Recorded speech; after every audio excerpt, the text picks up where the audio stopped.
I built a life where nothing could surprise me, until the night I saw a ghost holding my children's hands. The rain started as a whisper against the windshield, soft at first, then steady enough to blur the edges of Manhattan into something distant and unreal, like the city itself was pulling back from me, giving me space I didn't ask for. My hand rested loosely on the steering wheel of the Bentley, leather warm beneath my fingers, the engine humming with the kind of quiet power money buys when it has nothing left to prove, and beside me Vanessa was talking. Something about Napa, about a vineyard her family knew, about guest lists and seating charts and the kind of details that turn a wedding into a statement instead of a promise. But her voice felt like it was coming from a different room, like I was hearing it through glass, and I nodded when I was supposed to said yeah at the right moments because I've spent years learning how to perform normal when the room requires it. The ring on her finger caught the passing streetlights, a $250,000 diamond cut so precisely it reflected everything except what mattered, and I remember thinking, not for the first time, that I had given her everything that should mean something, and somehow it still didn't, not emptiness, not regret, just an absence where something used to live, something I had buried so cleanly I almost believed it had never existed at all. We rolled to a stop at a red light on Lexington, the kind that always seems to last longer than it should, the rain tracing slow lines down the glass headlights, stretching into streaks, the city breathing around us, taxis idling, someone crossing late, a delivery truck inching forward, and then I saw her.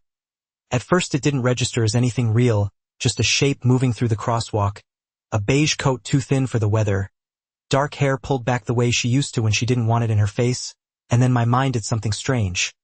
It didn't react, it corrected, like it was fixing a mistake in front of me, telling me that what I was seeing wasn't possible because Claire Bennett was gone, because I had stood in a room and signed papers and watched a casket lower into the ground and told myself that whatever we had ended in fire and betrayal and something I refused to name. But the human brain can only lie to itself for so long, and when she stepped fully into the light, when her face turned just enough for me to catch the outline I knew better than my own reflection, something inside my chest tightened in a way that wasn't pain and wasn't fear. It was recognition without permission. She wasn't alone. That's what broke whatever control I thought I had.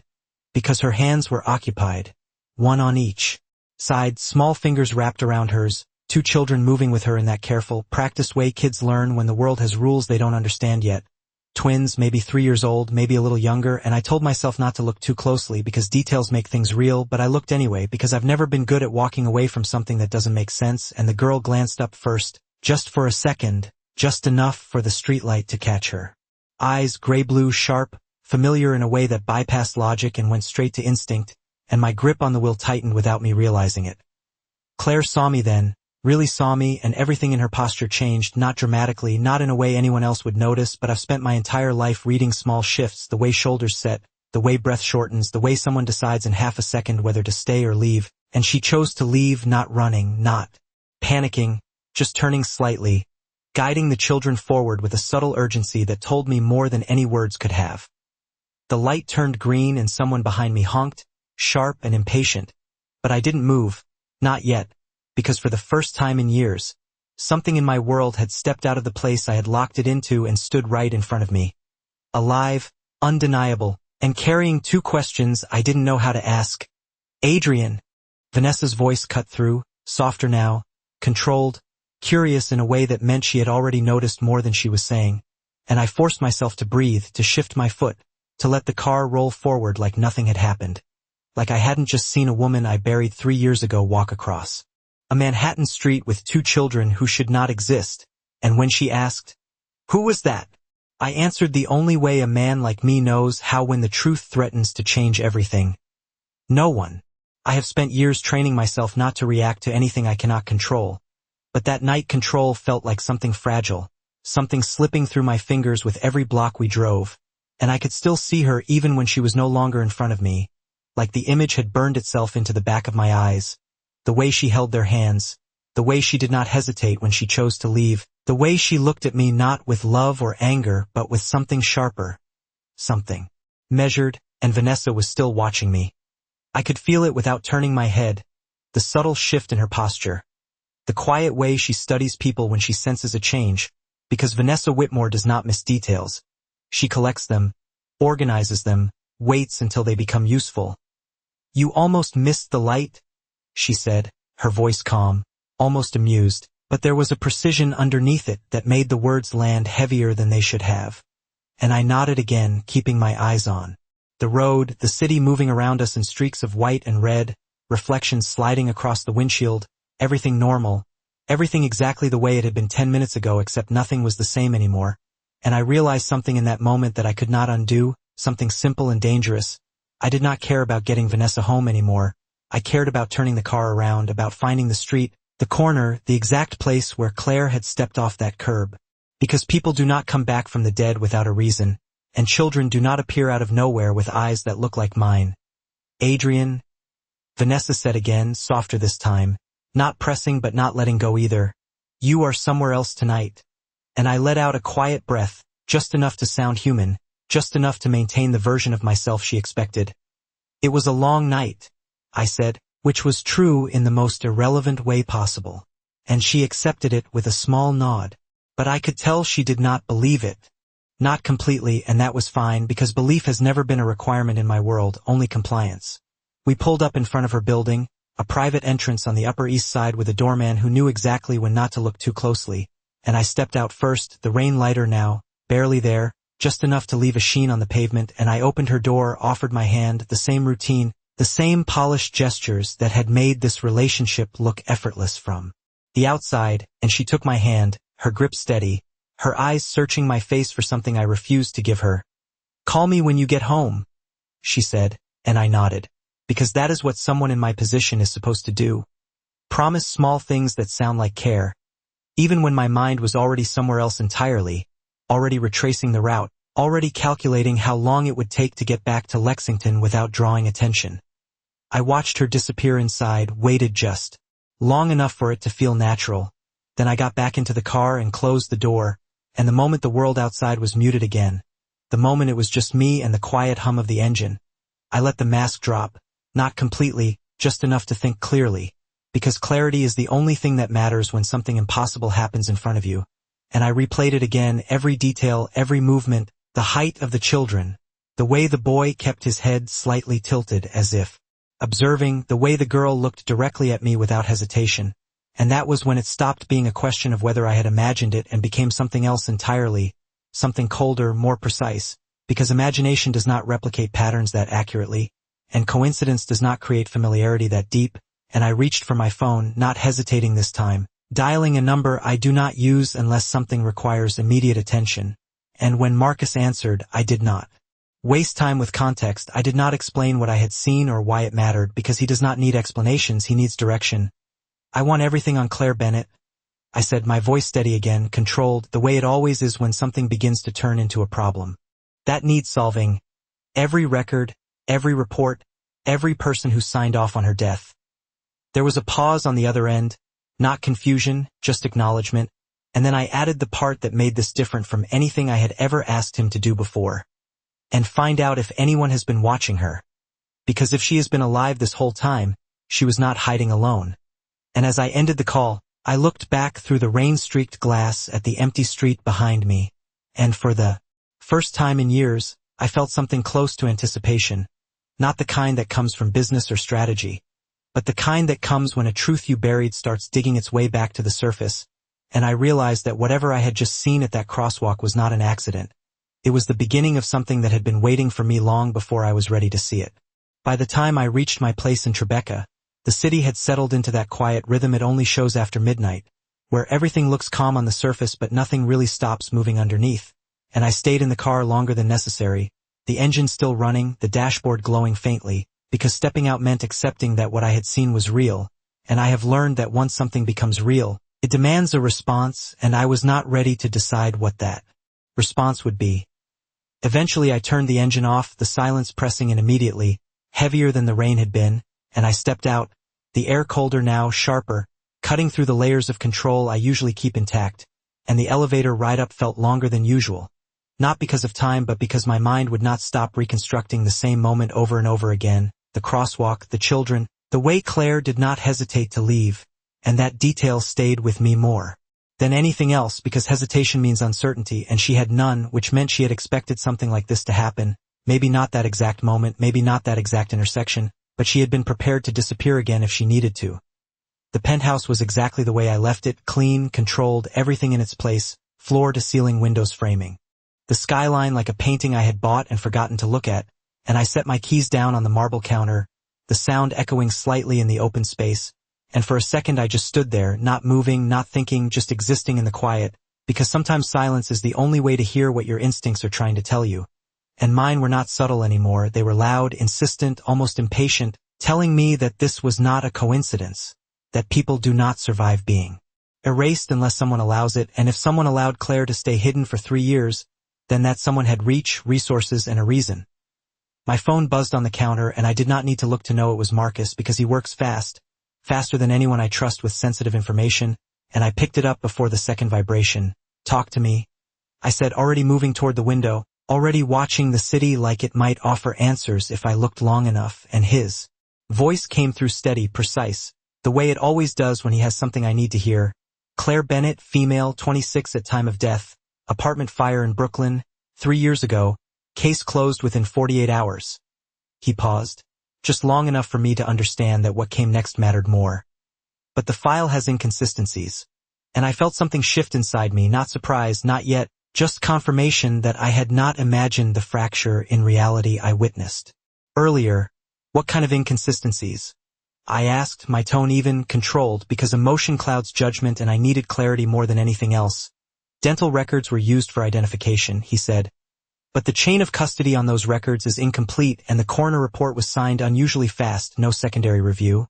I closed my eyes for a second, not to rest but to focus, because that kind of oversight does not happen by accident, not in the city, not with that level of documentation. "Who signed off on it?" I asked, and there was a brief pause, longer this time, which meant Marcus was choosing his words carefully. "I am still confirming, but the authorization trail leads higher than standard procedure."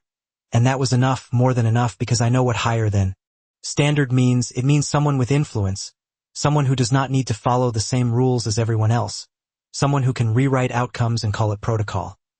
I walked further into the room, the city lights reflecting against the glass, my own reflection staring back at me like a version of myself that had missed something important, something I should have seen 3 years ago but chose not to because it was easier to accept the story I was given than to question it.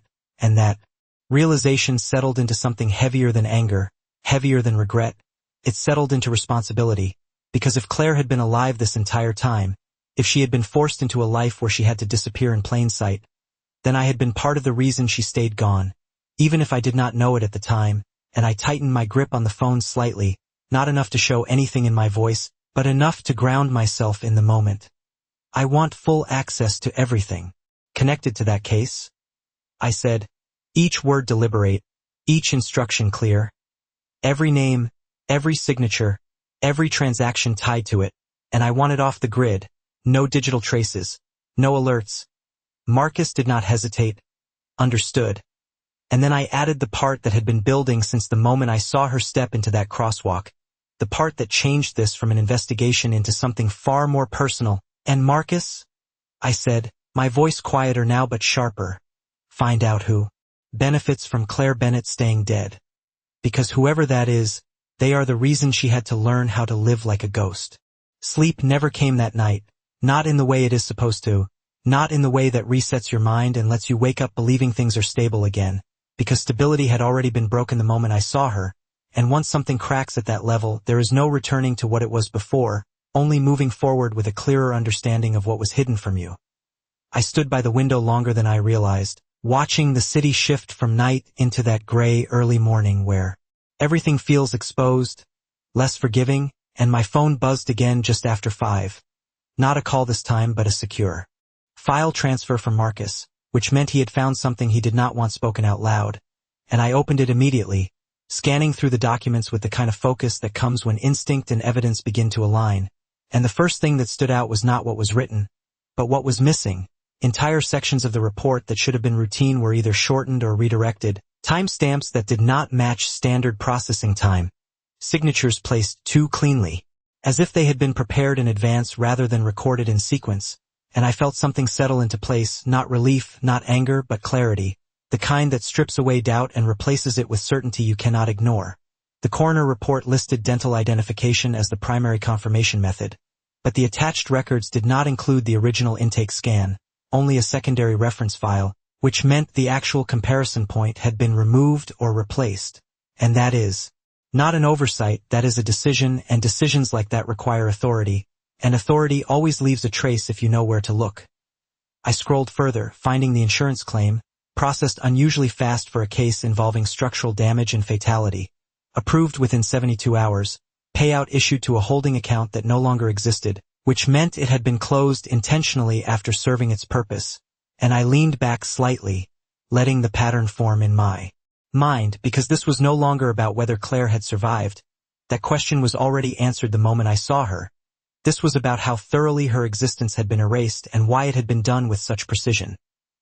Marcus sent a message shortly after, a single line, "There is more," and another file appeared, this one tied to city records, internal access logs that showed who had viewed and modified the case within the first 24 hours.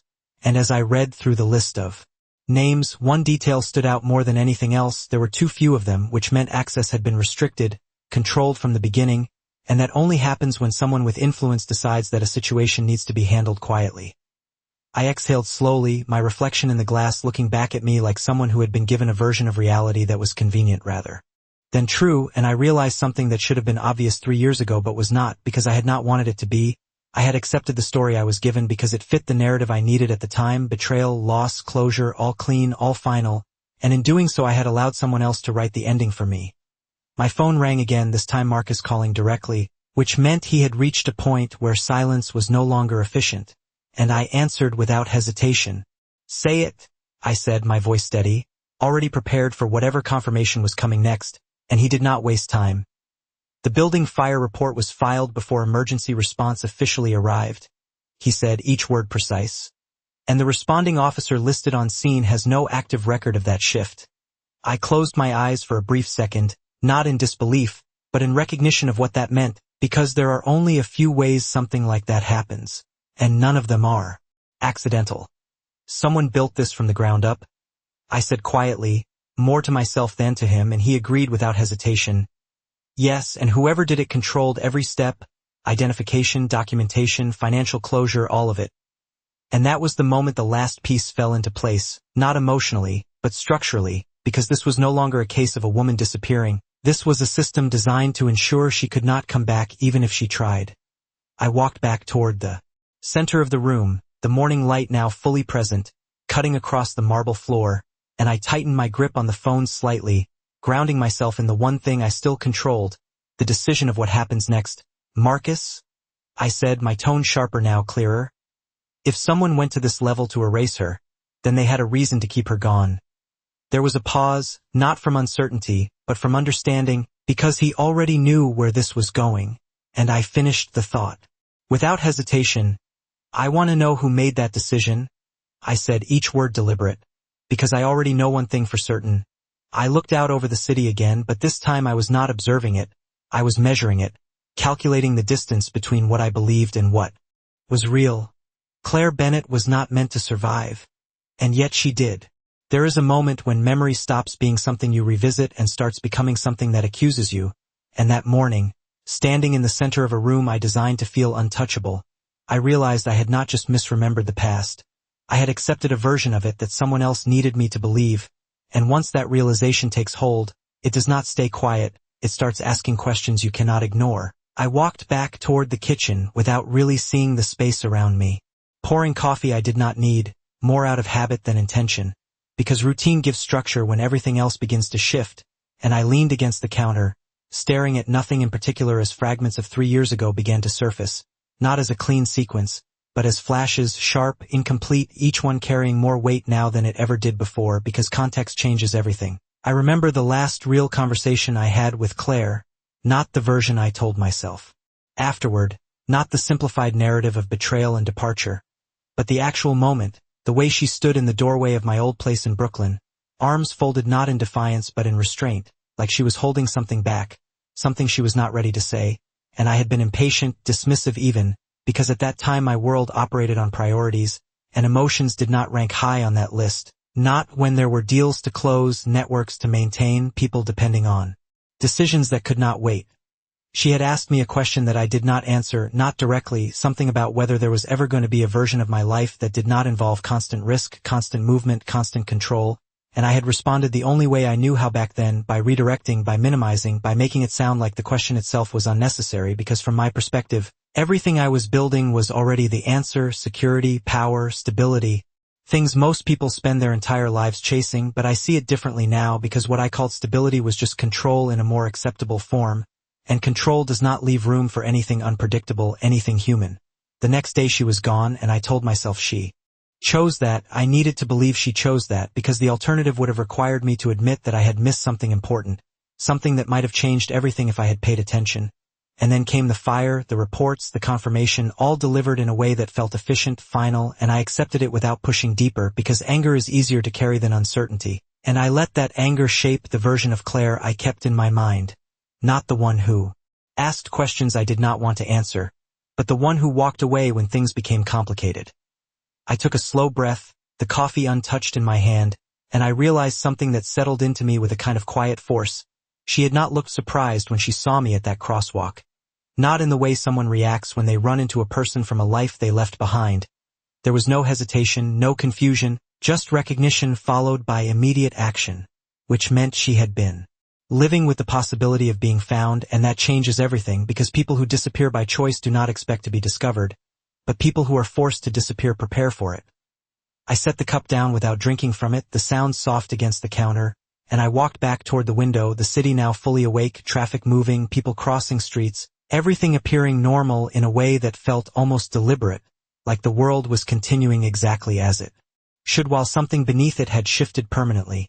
And I understood then that whatever happened 3 years ago was not a single event, it was a sequence, a controlled sequence designed to guide me toward a conclusion that benefited someone else, and the more I thought about it, the more precise it became, the timing of her disappearance, the speed of the case closure, the way the narrative was delivered to me without room for doubt. It was too clean, too aligned, and I have spent enough time in systems like that to recognize when something has been constructed rather than discovered.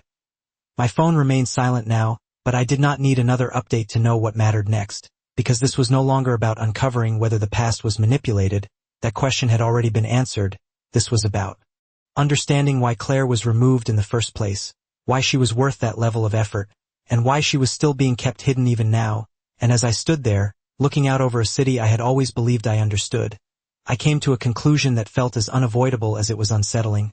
I had spent years believing I lost Claire because of something she did, but the truth was much simpler and far more dangerous. I lost her because someone decided I should. By mid-morning the city had fully returned to its rhythm, but mine had not, and I do not wait for clarity when something matters. I move because hesitation is how you lose control of a situation before you even understand it.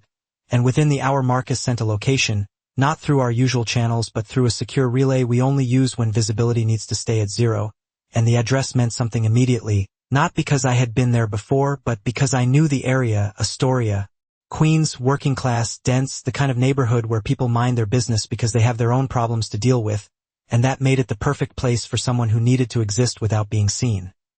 I drove myself, no driver, no escort, just me in the car, because there are moments when presence matters more than protection, and this was one of them. And as I crossed the bridge into Queens, the skyline shifting behind me, I felt that same quiet focus settle in, the kind that removes everything unnecessary and leaves only what matters: observation, timing, decision.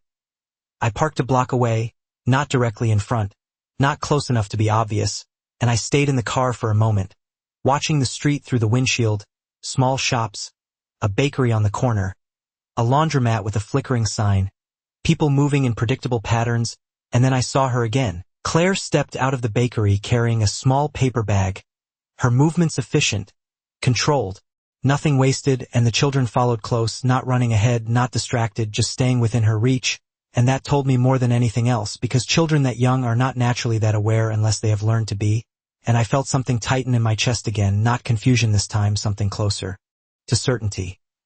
I got out of the car slowly, not approaching immediately, giving myself space to watch, to confirm, to understand what I was stepping into, and she sensed me before I spoke. I could see it in the way her shoulders shifted, the slight change in her pace, the way she angled her body just enough to position herself between me and the children without turning fully, and when she finally looked at me, there was no hesitation, no question, just recognition followed by something sharper. Something guarded. "Do not come closer," she said, her voice low but steady, not raised, not emotional, just controlled, and I stopped where I was, not because she told me to, but because the situation required it, because pushing forward without understanding the boundaries would only close whatever small opening existed. I studied her for a moment, not the way I used to, not with familiarity, but with attention. The differences were subtle but undeniable. The way she held tension in her shoulders, the way her eyes moved constantly, tracking everything around her. Not fear in the way most people understand it, but awareness, trained, practiced, and I realized that whatever she had lived through in the last 3 years had changed her in ways that could not be undone. "Claire," I said, keeping my voice even neutral, "the way you speak when you are not trying to provoke a reaction," and she flinched slightly at the name, not visibly to anyone else, but I saw it because I know her well enough to recognize the smallest shifts, and that confirmed something I had already suspected. She had not heard that name spoken out loud in a long time. The children looked at me then, both of them, the boy first, then the girl, their expressions curious but cautious, and I felt that same recognition again, stronger now, undeniable, not something I could dismiss or explain away, and for a brief moment everything else faded, the investigation, the missing records, the questions about who had done this, all of it reduced to something much simpler and far more immediate.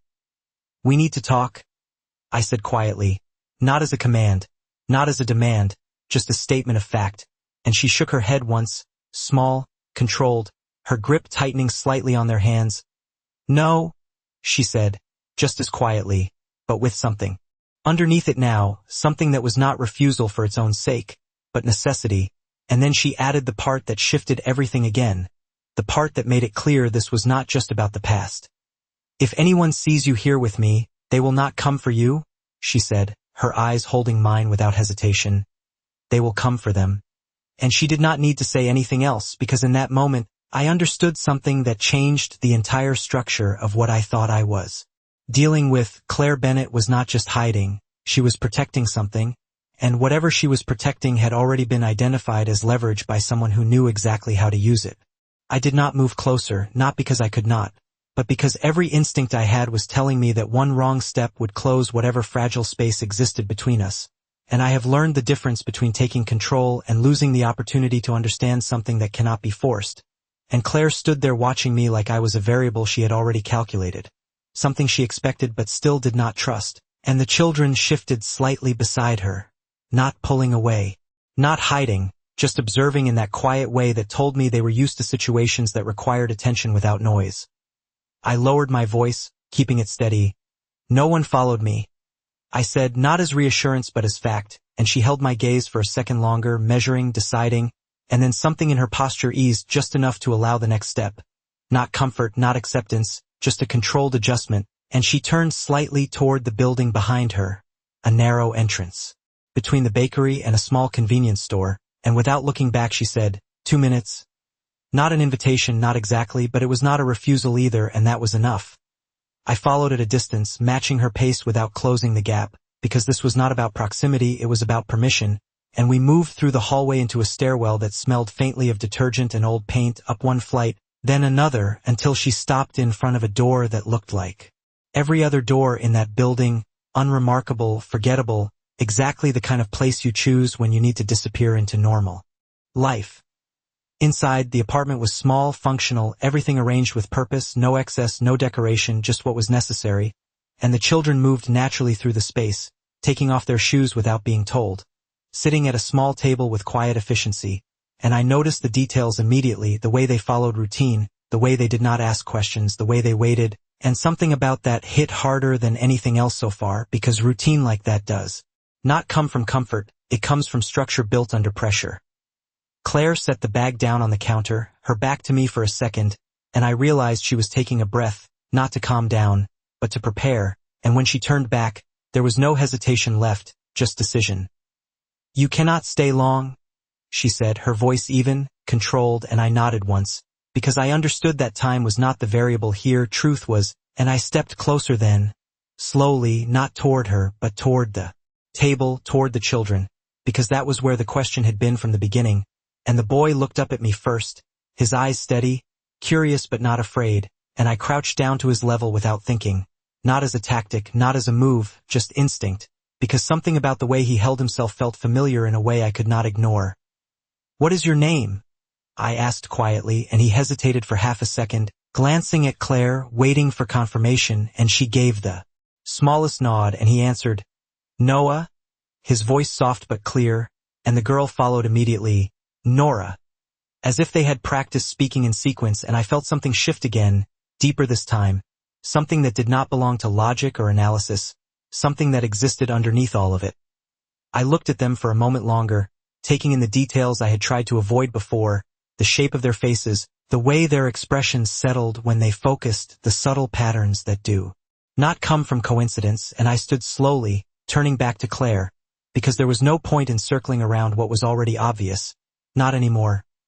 "They are mine," I said, not as a question, not as an accusation, just a statement that had already been confirmed the moment I saw them, and she did not react the way most people would. There was no surprise, no denial, just a quiet acceptance of something she had known I would figure out eventually, and she nodded once, small, controlled. "Yes," she said, and for a second everything went completely still, not the room, not the city outside, but inside me, because that single word carried more weight than anything else that had happened since I saw her again, and I should have felt something immediate, something overwhelming. But what I felt instead was clarity, sharp and undeniable, because if they were mine, then everything else changed, every assumption, every conclusion, every belief I had built over the last 3 years. I took a slow breath, steadying myself, and then I asked the only question that mattered now, the one that had been building since the moment she stepped into that crosswalk. "Why did you disappear?" And she held my gaze without hesitation, no deflection, no avoidance, just truth delivered without emotion. "I did not disappear," she said quietly. "I was taken." And just like that, the foundation of everything I thought I understood collapsed completely, because betrayal can be explained, absence can be justified, but this meant something else entirely, something deliberate, something designed, and I realized in that moment that I had not just been wrong about Claire, I had been wrong about everything that came after she was gone. For a moment I did not speak, not because I did not have questions, but because the answer she had given did not fit into anything I had prepared myself to hear. And I have learned that when the truth arrives without warning, the worst thing you can do is rush it, because rushing means missing the part that matters. Claire did not look away, she did not soften, she did not try to explain immediately, and that told me something important. She had already gone through this conversation in her head more times than I could count, not with me, but with herself, refining what she would say, what she would leave out, what she would never risk saying at all. And I took a step back, not physically, but mentally, creating space to listen instead of react. "Start from the part that matters," I said quietly, keeping my voice steady, because this was no longer about proving anything. It was about understanding what had been done and why. She nodded once, small, controlled, and for a second her eyes shifted toward Noah and Nora, not checking on them, but anchoring herself, like everything she was about to say existed because they did. And when she spoke again, her voice was the same, even, measured. But there was something underneath it now, something heavier, not emotion exactly, but memory that had been carried for too long. "The fire was not an accident," she said, not dramatically, not like a revelation, just a fact, and I did not interrupt, because I already knew that part, not in detail, but in structure, and she continued. "They came before it happened?" she said, choosing her words carefully. "They told me what was going to happen, how it would look, what you would be told." And I felt my jaw tighten slightly, not in anger, but in recognition of the precision, because that matched everything Marcus had uncovered. The timing, the reports, the way the narrative had been delivered too cleanly. "Who are they?" I asked, not raising my voice, not pushing, just narrowing the focus, and she shook her head once immediately. "That does not matter right now," she said, and I almost disagreed instinctively, because in my world names are everything. But then she added the part that stopped me. "What matters is what they showed me." And I stayed silent, letting her continue, because this was the piece I had not accounted for. "They showed me what happens to people you care about when they become leverage," she said, her eyes steady on mine, not looking away, not softening, and I understood immediately that this was not a threat in the way most people think of threats. This was demonstration, controlled, deliberate, designed to remove choice without raising a voice, and she took a slow breath before continuing. They told me I could disappear quietly, or I could stay and watch everything around you collapse in ways you would not be able to stop. And for the first time since I walked into that apartment, something inside me reacted, not outwardly, not in a way that changed my posture or my tone, but internally sharp and immediate, because that was not a decision she could make freely, that was a decision constructed for her. I looked at the children again, at the way they sat quietly, listening without appearing to listen, and I understood the rest without her having to say it, but she said it anyway, because some truths need to be spoken out loud to exist fully. I did not leave you, she said, her voice still steady but firmer now. I stayed away because they made it clear that if I came back, if I contacted you, if I did anything that connected me to your world again, they would not come for you. She paused just long enough for the meaning to settle. They would come for them. And she did not need to look at Noah and Nora when she said it, because everything she had done for the past 3 years was already centered around that one reality. I exhaled slowly, not because I was overwhelmed, but because the structure of everything had shifted again, not just in detail, but in meaning, because this was not about Claire being removed from my life. This was about control being maintained over me through something I did not even know existed, and I realized something in that moment that cut deeper than any version of betrayal I had believed before. She had not been protecting herself. She had been protecting me from a decision I would not have been able to make, and in doing so, she had carried the consequence alone, quietly, completely, and I met her eyes again, not with accusation, not with anger, but with something far more precise. So you stayed invisible? I said, my voice low, controlled. So they would not have a reason to remind you of what they could take. And she nodded once, the smallest movement, but it confirmed everything, and I understood then that Claire Bennett had not just survived being erased. She had adapted to it. She had learned how to exist inside a system designed to keep her silent, and that meant one thing more than anything else. Whoever built that system believed it would never be challenged, and for the first time since this began, I knew exactly where this was going, because I have never been good at leaving systems like that untouched. I did not stay longer than necessary, not because I wanted to leave, but because I understood something clearly now that I had not understood before. Claire's world was built on limits, on boundaries that kept everything fragile but intact, and the longer I stayed inside it, the more pressure I put on something that had already survived too much. So I stepped back without saying what I was already thinking, without promising anything I had not yet decided how to deliver, and when I reached the door, I paused just long enough to look at her again, not as the person I lost, but as the person who had endured something I had not even seen, and then I left. The street felt different when I stepped outside, not quieter, not louder, just sharper, like everything had more definition now that I understood what had been hidden beneath it, and I walked back to the car with the same controlled pace, not rushing, not hesitating, because urgency attracts attention, and attention was the one thing I could not afford to bring back to her. The drive into Manhattan was automatic, muscle memory guiding me through traffic while my mind reorganized everything I had learned. Every piece shifting into a new position, because this was no longer a question of whether someone had interfered with my life, it was a question of who had the reach to do it without leaving a visible trace, and more importantly, who had the authority to make sure I never questioned it. By the time I reached Midtown, the answer had not fully formed, but the direction had, and direction is enough to act on. I pulled into the private entrance of the club Vanessa had mentioned earlier, the kind of place where membership is not about money but about access, where conversations happen without records and decisions carry weight beyond the room they are made in, and I stepped out of the car adjusting nothing, because appearance has never been something I need to manage. It is something that follows naturally when people already know who you are. Inside, the atmosphere was controlled, quiet, expensive without being obvious, and Vanessa was already seated when I arrived. Exactly where she said she would be, posture perfect, expression calm, as if nothing had changed since the night before, and that in itself told me something, because most people react to shifts. They show it in small ways, but Vanessa did not, which meant she either did not know or she knew enough not to show it. I sat across from her, the table between us set with precision, water already poured, menus untouched, and for a moment neither of us spoke, not because there was nothing to say, but because both of us were measuring the space, deciding who would move first. "You did not call when you got home?" she said finally, her tone light, almost casual, but there was a layer underneath it, something that did not belong to small talk, and I met her gaze without hesitation. I had something to handle. I replied, keeping my voice neutral, because this was not the moment to offer information. This was the moment to observe how much she already had. She smiled slightly, not offended, not surprised, just acknowledging. And then she did something that confirmed everything I needed to know about this conversation. She said Claire's name without asking if I had seen her. Some pasts have a way of resurfacing when they are not properly buried, she said, her eyes steady on mine. And there it was, not a question, not curiosity, but awareness, controlled and deliberate. And I felt something sharpen inside me, not emotion. Not yet, just focus. Because this was no longer about whether Vanessa knew something, it was about how much she knew and how long she had known it.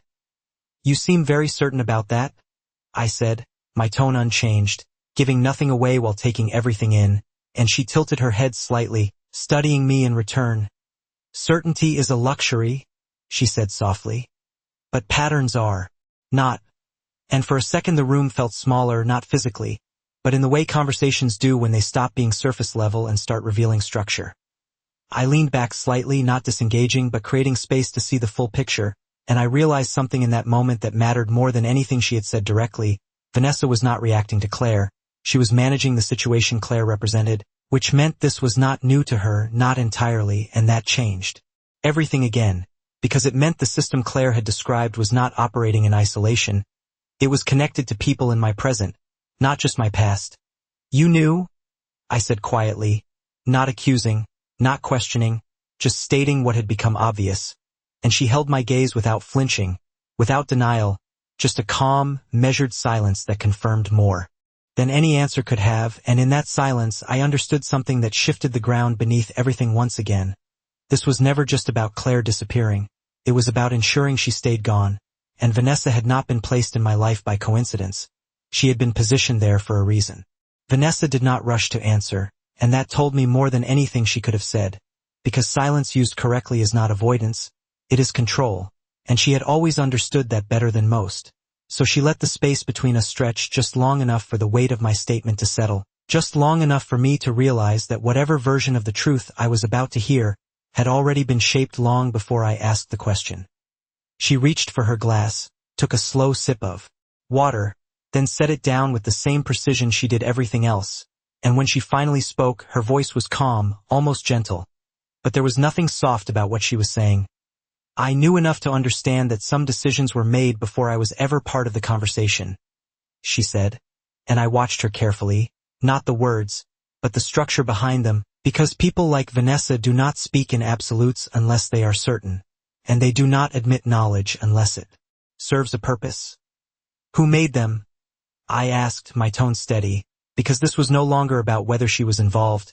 It was about identifying the level at which this had been decided. And she held my gaze for a second, not resisting, not deflecting, just acknowledging the direction the conversation had taken. And then she said something that shifted everything again, not with volume, not with drama, but with quiet certainty. Someone you trust more than you should, she said. I did not react. Immediately, not outwardly, because reactions give away position, and position is leverage, and I was not about to offer either before I understood the full scope of what she meant. But internally, something aligned, not completely, not yet, but enough to narrow the possibilities, because trust at that level is not given easily. It is built over years, reinforced through consistency, and protected by the assumption that it will not be questioned. I leaned back slightly, creating distance, without disengaging, and I replayed everything Marcus had uncovered, the authorization trails, the restricted access, the speed of the case closure. All of it pointed to someone with influence beyond standard systems. Someone who did not need to operate in the shadows because they controlled the structure itself. And there are only a few people in my life who fit that description, fewer still who would have both the motive and the ability to act without informing me. You are not surprised, Vanessa said quietly, not as an observation but as confirmation, and she was right. I was not surprised, not in the way most people would be, because surprise implies something unexpected, and this was not unexpected. It was just something I had not allowed myself to consider before, and that distinction matters. I looked at her again, this time not as someone I was supposed to build a future with, but as someone who had been placed in my present for a reason I was only now beginning to understand, and I asked the next question without hesitation. Why did you stay? Because if she knew, even partially, then her presence in my life was not incidental, it was intentional, and she answered just as directly. Because stability requires continuity, she said, her tone unchanged. And I was part of that continuity. And there it was, not manipulation, not deception, just alignment with a system that prioritized structure over everything else. I exhaled slowly, letting the final piece settle into place, because the pattern was clear now, too clear to ignore. Claire had been removed because she introduced variables that could not be controlled.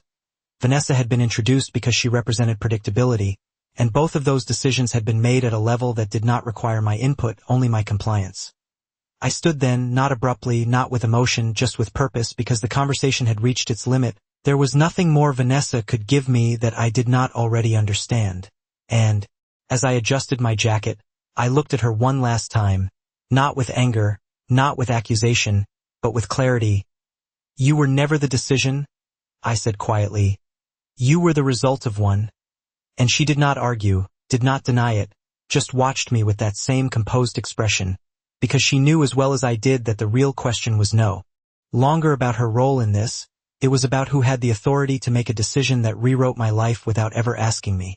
And as I walked out of that room, the answer finally stopped being abstract and became something specific, something undeniable, because there was only one person who had both the reach and the justification to believe they could decide what was best for me without ever needing my approval. And for the first time since this began, I was not looking for answers anymore. I was moving toward a confrontation I should have had 3 years ago. I did not call ahead because people like her do not need warning. They expect arrival, they prepare for it long before it happens. And as the car moved out of Manhattan and into Westchester, the city giving way to wider roads and controlled landscapes, I felt that same clarity settle deeper, not sharper, not louder, just more certain, because there is a difference between suspecting something and knowing it, and I knew now. The estate looked exactly the way it always had, perfectly maintained, quiet in a way that suggested control rather than peace, the kind of place where nothing is out of place because nothing is allowed to be, and I stepped out of the car without hesitation, walking up the path that had felt familiar my entire life but now carried a different weight, because familiarity only feels safe until you realize it has been used to shape you. They let me in without question, of course they did. This place was as much mine as it was hers. At least that is what I had always believed, and I found her exactly where she usually was in the late afternoon, seated near the window with a book open in her hands, reading glasses resting low on her nose, posture perfect, composed, unchanged, like time itself had decided not to touch her, and for a moment, nothing in the room suggested that anything had ever been hidden from me. She did not look surprised when I entered. She did not ask why I was there. She simply closed the book, removed her glasses, and looked at me with the same calm attention she had always given me. The kind that makes people feel seen without revealing anything in return. Adrian, she said, my name carrying. No question, no concern, just acknowledgement, and I realized then that whatever I was about to say, she had already anticipated it. I did not sit. I did not soften the moment with unnecessary movement. I stayed where I was standing, because this was not a conversation between family. It was something else now, something that required clarity above all else.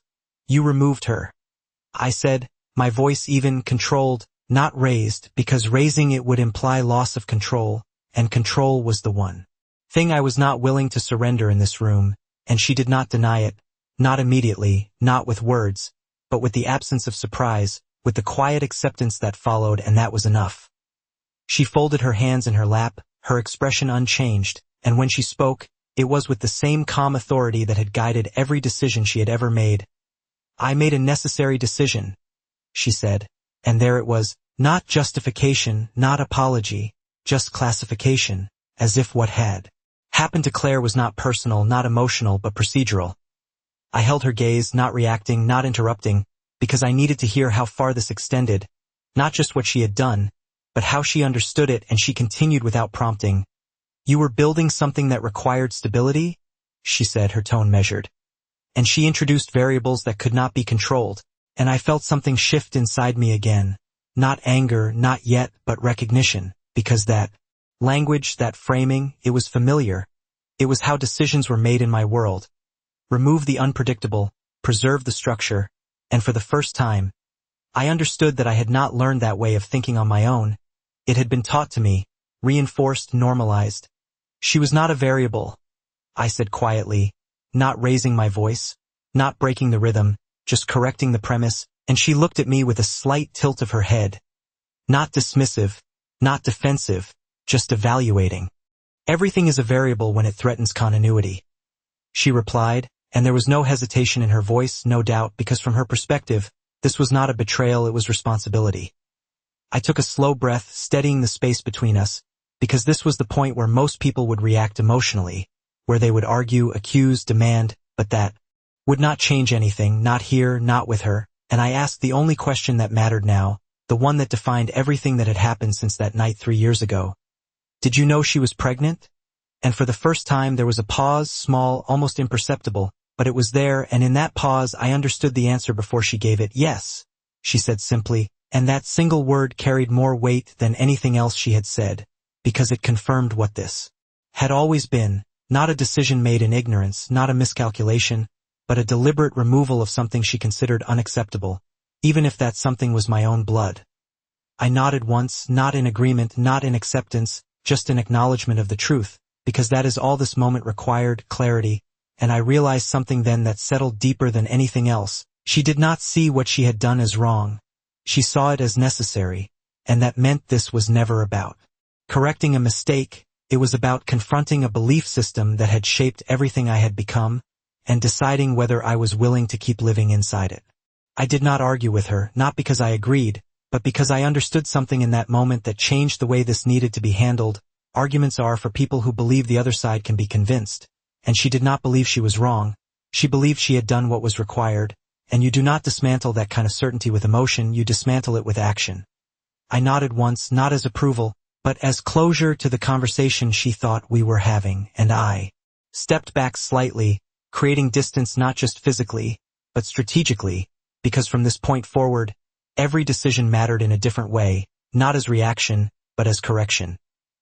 You taught me that control is everything, I said quietly, my voice steady, not challenging, not accusing, just stating a fact she could not deny, and she held my gaze with the same composed expression, because she knew it was true. She had built that belief into me over years, shaped it, refined it, made it part of how I operated, and I continued. You just never expected me to question who was controlling me. And that was the first shift. Subtle but real, because for the first time, she did not respond immediately, not because she did not have an answer, but because she recognized the direction I was moving in. I turned slightly then, not walking away yet, but breaking the static position of the conversation, because this was no longer about standing in front of her and demanding accountability. It was about stepping outside of the structure she had built and deciding what to do with what remained. The engagement is over, I said, not dramatically, not as a threat, just as a decision already made, and she did not react the way most would. There was no shock, no visible disappointment, just a quiet recalculation behind her eyes, because she understood immediately what that meant, not just personally, but structurally, alliances shifting, expectations dissolving, a controlled system losing one of its fixed points. That is not a decision you make lightly, she said, her tone still calm, but there was a new edge to it. Now, something sharper, not emotional, but aware of consequence, and I nodded once. No, I said simply, it is not. And I let that sit there for a moment because she needed to understand that this was not impulse, this was intention. I walked toward the window then, the same place she had been sitting when I arrived, looking out over the grounds that had always represented stability, legacy, control, and I realized that none of those things meant anything if they were built on decisions that removed choice from the people they affected most. And I spoke again without turning back, because this part was not for her reaction, it was for clarity. You did not just remove her, I said, my voice lower now but more defined. You decided what my life was supposed to be without ever asking me if I wanted it. And that was the core of it, not Claire, not the past, but the principle, the belief that control justified everything, even when it crossed into something else entirely. She stood. Then, I could hear the subtle movement behind me, controlled, measured, and when she spoke again, there was something different in her voice, not regret, but acknowledgement. Everything I did was to protect what you were building, she said, and I turned slightly, just enough to meet her eyes again. No, I replied quietly. Everything you did was to protect what you believed I should be building. And that distinction mattered more than anything else, because it separated her intention from my reality. I walked toward the door then, not rushing, not hesitating, because the decision had already been made the moment I understood the full scope of what had been done. And as I reached it, I paused just long enough to say the one thing that defined what came next. "I am not undoing what you built," I said, my hand resting on the handle. "I am deciding what happens to it now." And I did not wait for her response, because this was no longer a conversation that required her agreement. Outside, the air felt different, not lighter, not heavier, just clearer, like something that had been obscured was now fully visible. And as I walked back toward the car, I knew exactly what needed to be done, not in fragments, not in possibilities, but in structure, because if control had been used to shape my life without my consent, then control would be the tool I used to take it back, not through destruction, not through chaos, but through precision, through decisions that could not be reversed. And for the first time since I saw Claire at that crosswalk, I was not reacting to what had been done. I was moving forward with full awareness of what I was about to change. I returned to Lexington Avenue just before sunset, not because I believed anything would be waiting for me there, but because some places become markers whether you want them to or not, and that crosswalk had already divided my life into two versions, the one I thought I was living and the one I had been guided into without realizing it. And I stood there for a moment outside the car, the city moving around me in its usual rhythm. People crossing without hesitation. Lights changing on schedule. Everything functioning exactly as it should, and for the first time in a long time I did not feel the need to control any of it. I waited, not checking the time, not scanning for threats, just waiting, because control had defined everything up to this point, and I understood now that not everything worth having responds to control. Some things require patience. And when Claire appeared at the corner, walking toward the crosswalk with Noah and Nora between her, it felt less like a coincidence and more like something that had been building toward this moment, whether I was ready for it or not. She saw me immediately, of course she did. Her awareness had not changed, but this time she did not turn away. She slowed slightly, just enough to acknowledge that I was there, that I had chosen to come back, and I stayed where I was, not stepping forward, not closing the distance, because this was not a situation to be taken, it was something that had to be given. The light turned red and traffic stopped, and for a second everything aligned in a way that felt almost intentional, the city pausing just long enough for a decision to be made, and I lowered myself to one knee as they reached the curb, not as a gesture, not as something planned, just instinct, because standing above them would have meant something different, something I was no longer trying to represent. Noah looked at me first. Again, his expression thoughtful, studying, the same way he had done in the apartment, and Nora followed a second later, her gaze direct, unafraid, and I met their eyes without forcing anything into the moment, without expectation, just presence, because that was all I could offer honestly. "I am not here to take anything from you," I said quietly, my voice steady but softer than it had been in any conversation before this. "I am here so you do not have to be hidden from me anymore." And I meant it, not as a promise I was trying to earn something with, but as a statement of what I had already decided to change. Claire watched me closely, not the words, but the intention behind them, the same way she always had, and I could see the calculation in her eyes, not distrust, but caution shaped by years of surviving without the option to be wrong. And I did not push, did not move closer, because this was not a moment that could be accelerated. It had to unfold at its own pace.